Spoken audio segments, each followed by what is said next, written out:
मैं अंधभगत था, मेरी आंखें खुल गई। मैं बीजेपी छोड़ना नहीं चाहता, कुछ लोग छुड़वाना चाहते हैं। बीजेपी छोड़ने को मजबूर कौन कर? सीएम हाउस के लोग। 3-4 दिन पहले सीएम साहब ने बोला कि रॉकी मित्तल को सजा दो। उसकी बीवी रियाज खान के साथ छैया छैया कर रही है और भी सीएम हाउस में। अरे हुड्डा पता है कौन है? मैं कहा कौन है? ये सैकड़ों करोड़ का घोटाला था। 250 करोड़ की पब्लिसिटी होती है 1 साल की। अच्छा, लोग ये कहते हैं कि रॉकी मित्तल जब तक सरकार में थे तो सीएम साहब का गुणगान कर रहे थे, गाने बना रहे थे। करना भी चाहिए। अच्छा, वहां से हटा दिया, करना भी चाहिए। तो आप उनके खिलाफ बोलते हैं, आरोप लगाते हैं, ऐसा क्यों है भाई? रॉकी मित्तल तो नॉन जाट था, मेरा क्या कर दिया? मेरे को जेल में ठोक दिया। जो ठोकने चाहिए तो ठोके क्या? सीएम साहब के डर के मारे सीएम हाउस से दूर से देख लेंगे रॉकी मित्तल आ गया, कह देंगे बोलो ये तो है नहीं यहाँ पे। तो 2024 में रॉकी मित्तल किसके लिए गाने गाएगा?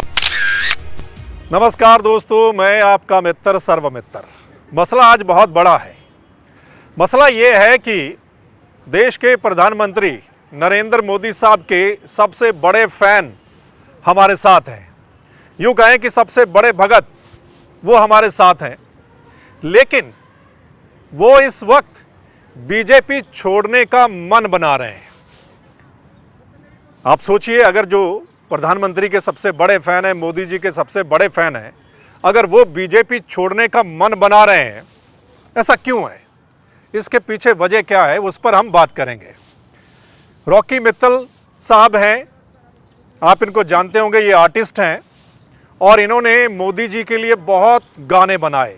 कई सालों से ये गाने बना रहे हैं, यानी कि मोदी जी की गानों में वाहवाही करते हैं। योगी जी के लिए बहुत गाने बनाए हैं। इससे पहले इन्होंने हरियाणा के जो मुख्यमंत्री मनोहर लाल खट्टर के लिए भी गाने बनाए थे, लेकिन उसके बाद छोड़ दिए, क्यों? इस पर भी बात करेंगे। अनिल विज जो हैं हरियाणा के होम मिनिस्टर, उनके लिए भी गाने इन्होंने बनाए हैं। लेकिन आजकल क्यों बीजेपी छोड़ने का ये मन बना रहे हैं, उसी पे हम बात करते हैं। जी रॉकी साहब, आपको बड़ा फैन माना जाता है, बड़ा भगत, कि आप अपने से पैसा लगा के गाने बनाते हैं और स्टेज पे जाकर जब प्रचार होता है, इलेक्शन चल रहा होता है, तो इनके फेवर में बड़े गाने सुनाते हैं आप लोगों को। लेकिन इस वक्त ऐसा क्या होगा कि आप बीजेपी को छोड़ना चाहते हैं? इसके पीछे वजह क्या है? जब मैं 2012 में मैंने पीएम बनने का नरेंद्र मोदी गाया, हाँ, उस टाइम हमारे कृष्ण पाल गुर्जर जी होते थे। हम 3 लोग उनके पास गाना लेके आए। ठीक है। आप यकीन करो, उन्होंने कैसेट फेंक के मारी थी। अब वो मंत्री है। क्यों? कहता किसने बोला कि पीएम मोदी जी बनेंगे? सुषमा जी बनेंगे, अरुण जेटली जी बनेंगे, अडवाणी जी बनेंगे। अच्छा, मेरे को आंसू आते हैं। जो लोग उनकी खिलाफत करते थे वो आज मंत्री हैं। अच्छा, मैं पहली बार बता रहा हूँ, आज तक नहीं मैंने बताया। अच्छा, और रॉकी मित्तल क्या है? मैं बीजेपी छोड़ना नहीं चाहता, कुछ लोग छुड़वाना चाहते हैं। अच्छा, 11 साल की मेहनत के बाद ऐसा कौन शख्स है जो छोड़ के जाएगा? मजबूर कर रहे हैं, ड्रिल की धमकियां दे दे के मजबूर कर रहे हैं। अरे कांग्रेस वाले कहते हैं भारत छोड़ो, हमारे वाले कहते हैं पुराने को छोड़ो, नए को छोड़ो। क्यों मजबूर कौन कर रहा है? बीजेपी छोड़ने को मजबूर कौन कर रहा है? सीएम हाउस के लोग। मैं सीधा बोलता हूँ। सीएम हाउस, सीएम खट्टर साहब क्या?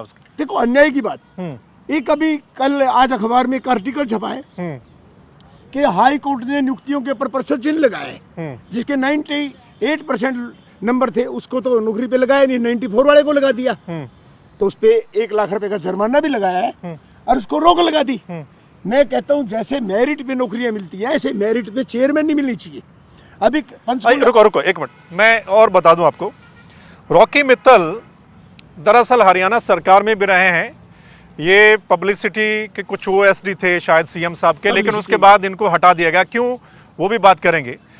इन्होंने मोदी साहब की फेवर में तो गाने गाए, लेकिन उसके खिलाफ कांग्रेस के जो बड़े नेता हैं उनके विरोध में गाने गाए थे, लेकिन वो भी आजकल डिलीट कर दिए। उस पर भी बात करेंगे। क्या वजह है कि बीजेपी छोड़ के कहीं उनमें तो नहीं जाना चाहते हैं, इस पर भी बात करेंगे।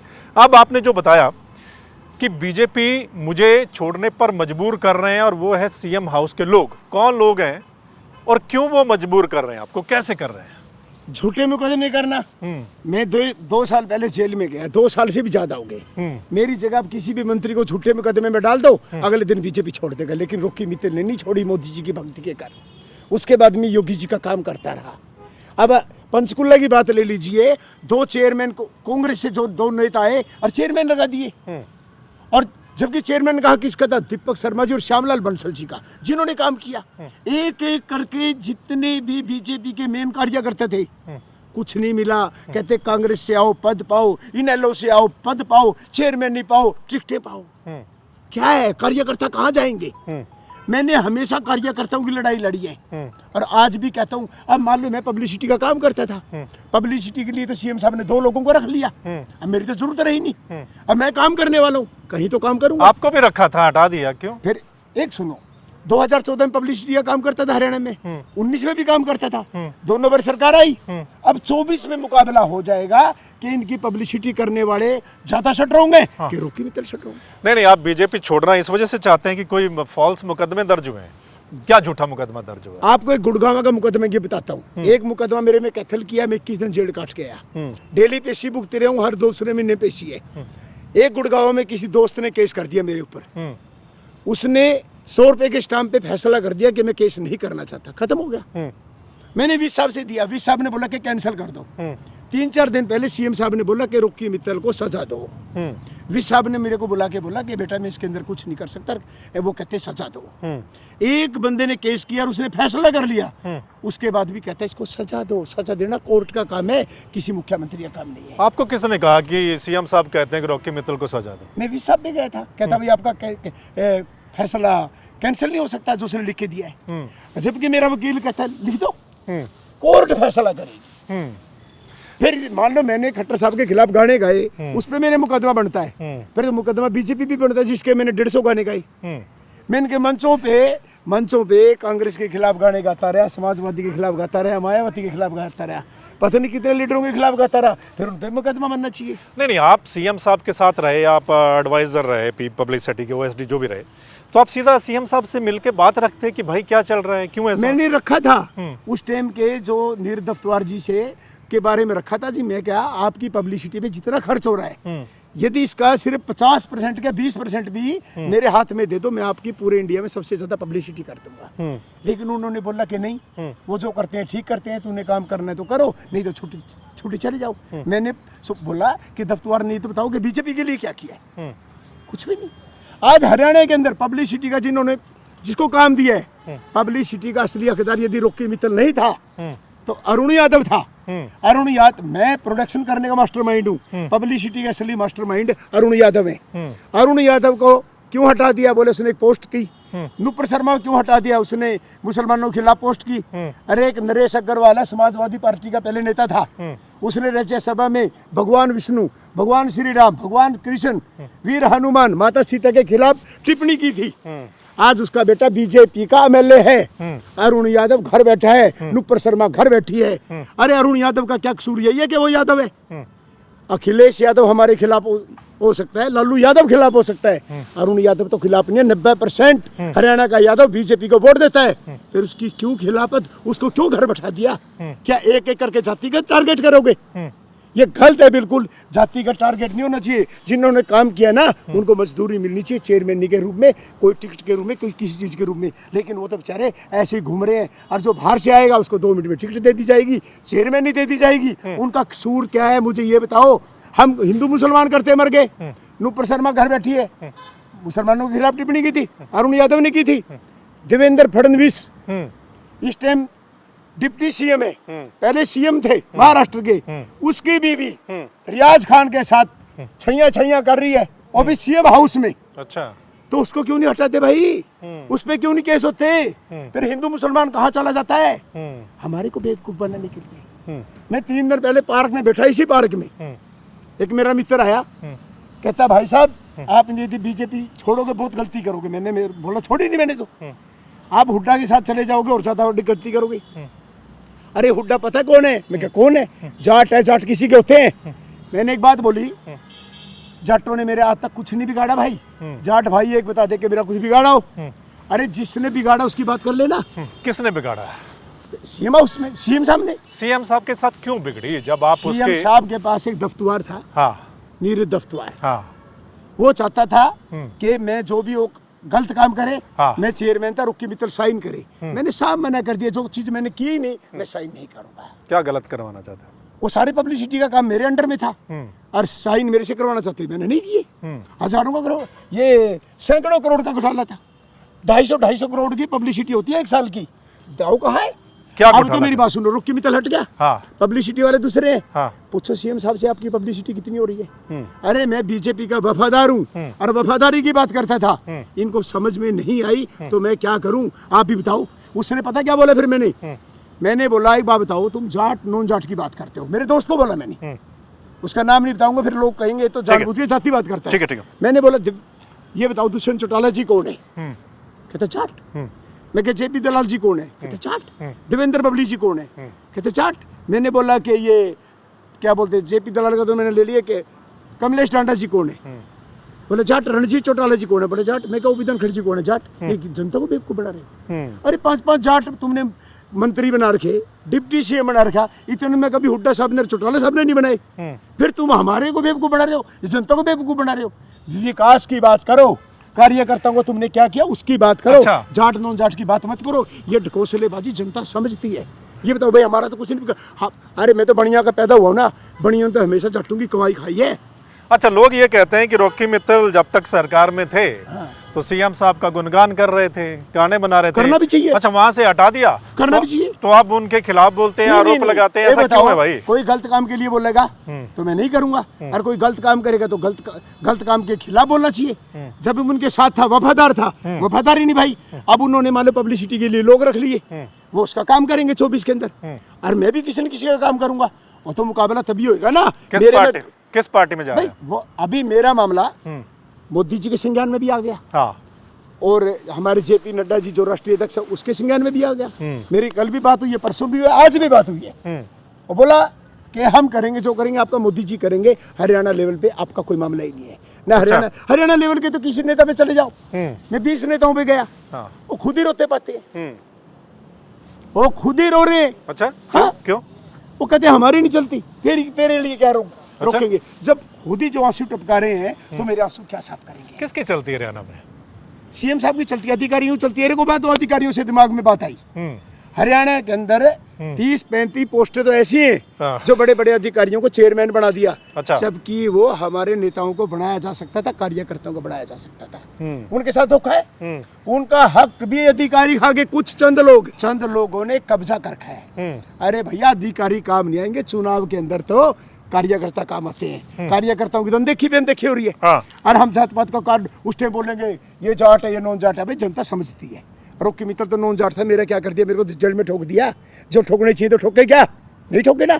मेरे को क्यों अंदर दिया? क्योंकि मैं पॉपुलर था, इनको पॉपुलर लोग चाहिए नहीं। इनका हाँ जी हाँ जी हाँ जी, जैसे मंदिर की चारों तरफ फेरी लगाते हैं ना, सीएम हाउस की जो फेरी लगाते हैं 3-4 बार, उनको वो लोग चाहिए। रॉकी मित्तल जैसे सच्चे और ईमानदार लोग नहीं चाहिए। आपने कांग्रेस के बड़े नेताओं राहुल गांधी, सोनिया गांधी के बारे में बड़ी उल्टी सीधी बातें की अपने गानों में, बहुत हो हल्ला भी हुआ। उस वक्त कांग्रेस वालों ने भी कहा कि ये गलत है, ये नहीं करना चाहिए। उस वक्त तो आप कर रहे थे, इस वक्त आपने वो गाने डिलीट कर दिए। आपने वो गाने डिलीट कर दिए, क्यों कर दिए? और क्या आपकी कांग्रेस में कोई प्लान चल रहा है? कांग्रेस के नेताओं से कोई बातचीत चल रही है क्या? मैं अंधभगत था, मेरी आंखें खुल गई। मैं भगत तो रह गया, अब अंधभगत नहीं हूँ।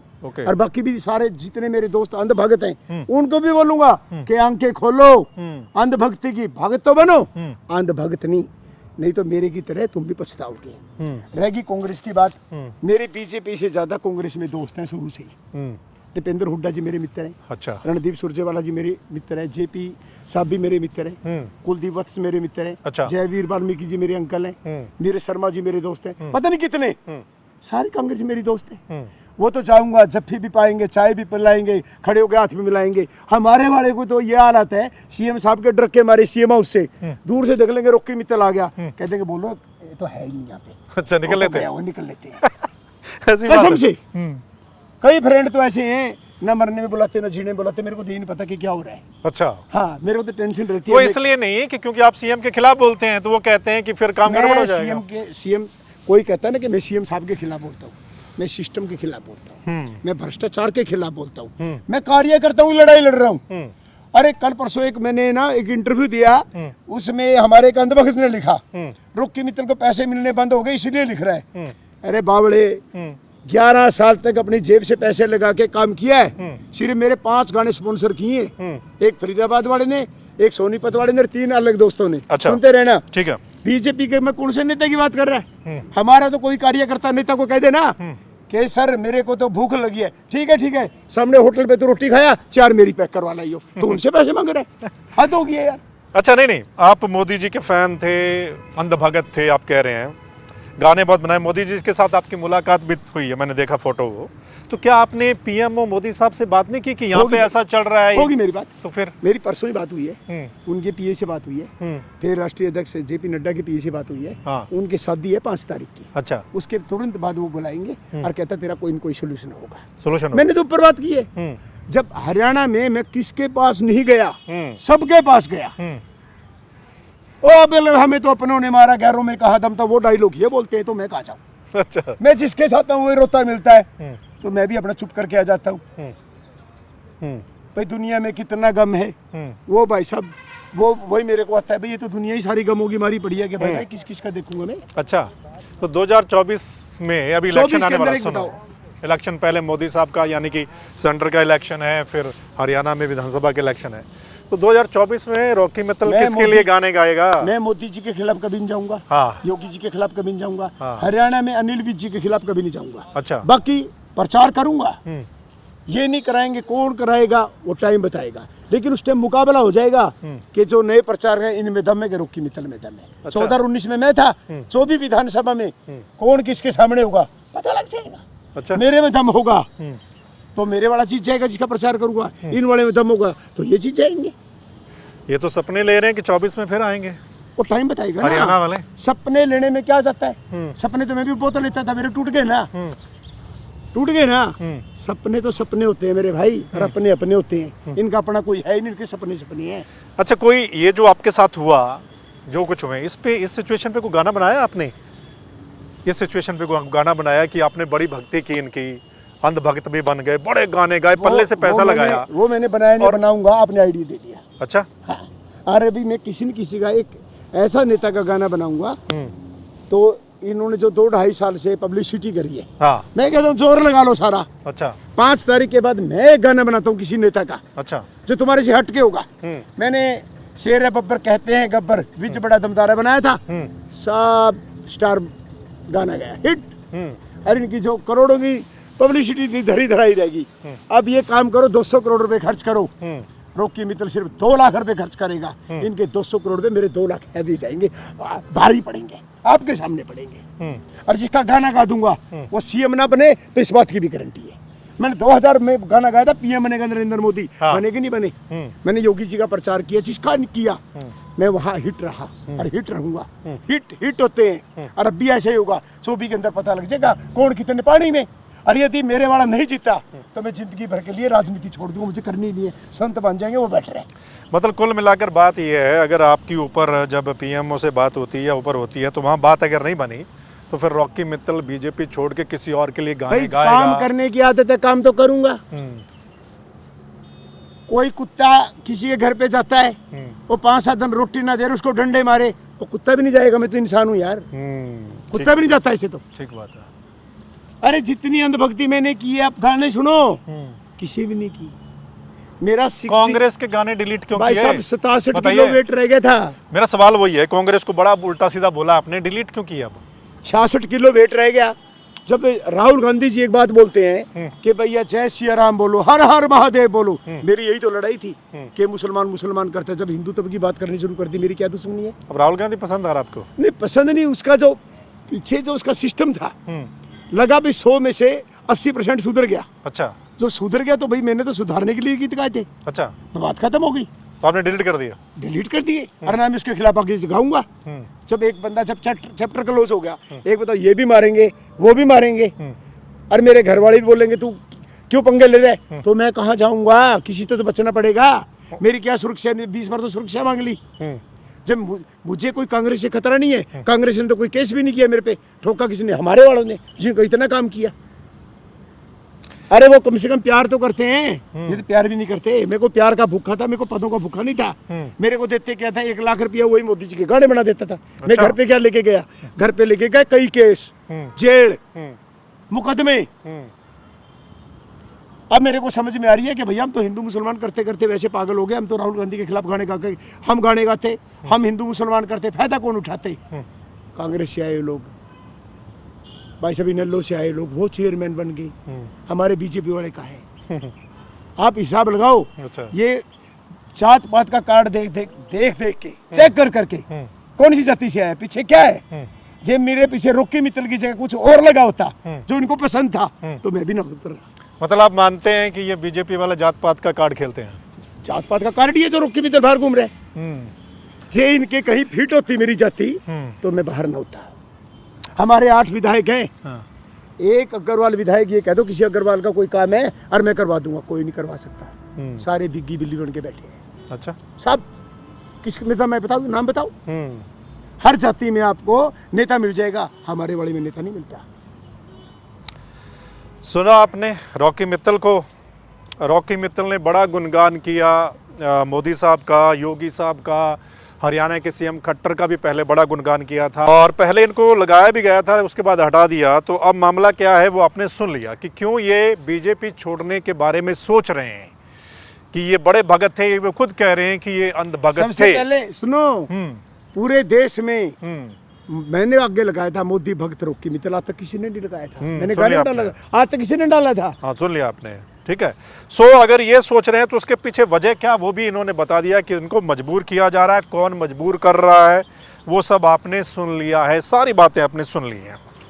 और इनका ये भी कहना है कि अंध भगत मत बनो, जो कि हमारे देश में एक चलन है कि किसी भी पार्टी का अगर आप अंध भगत बनते हैं तो वो खतरनाक होता है। चलिए, इस पूरी बातचीत पर आपका क्या कुछ कहना है?